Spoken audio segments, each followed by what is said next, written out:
Hello my wonderful people, how una dey?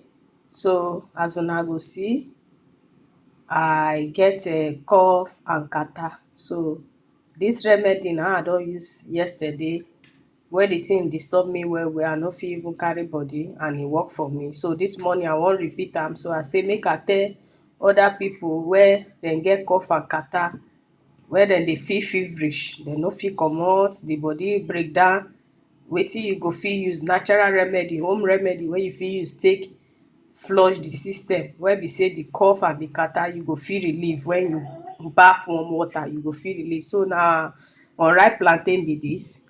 Then I get some spices, una go see am there. Those spices na for pepper soup. I get seasoning cube, I get salt, I get crayfish and Cameroon pepper.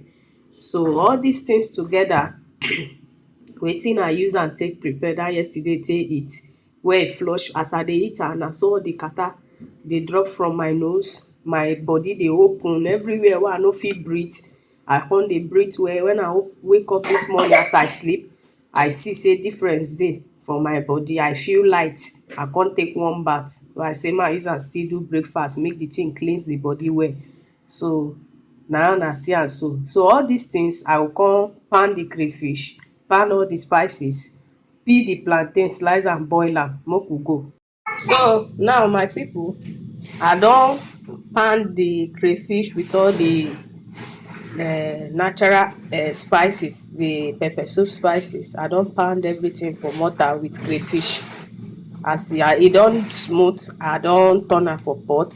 I don slice the green plantain, put for inside the pot as I want am.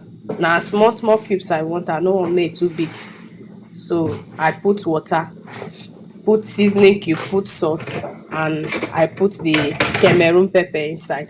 So wetin I go do now na to allow am make e cook. So that I wan put am for fire now make e cook. So that once e ready, I go just turn am for bowl, then start dey fetch the liquid dey drink. And for the liquid not to dey ordinary, that's why I slice the green plantain inside.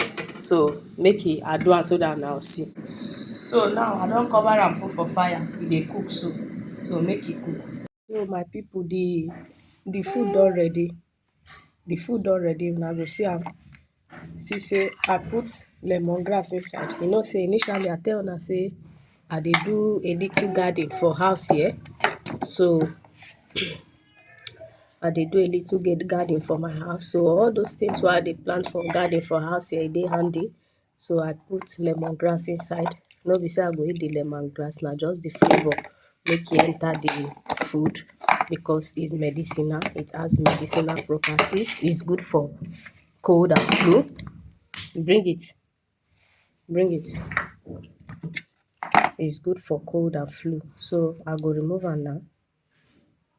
Una go still fit see inside. I put scent leaf inside. So see the scent leaves dey inside. So now na to fetch this pepper soup water like that dey drink. E go cleanse all my body. See am, e go cleanse all my body. Everything go dey okay. Everything go set well. I go feel good. So that's the natural remedy for cough, cold and catarrh and fever.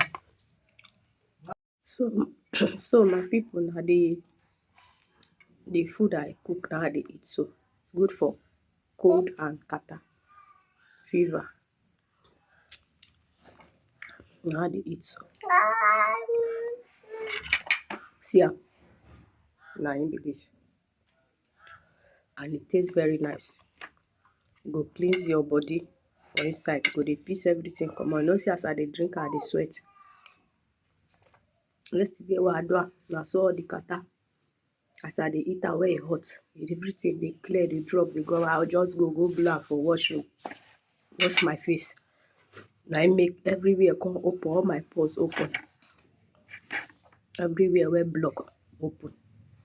So as I wake up, I feel good. I say, I no go keep this thing alone. I go share with others. Even my baby dey follow me eat.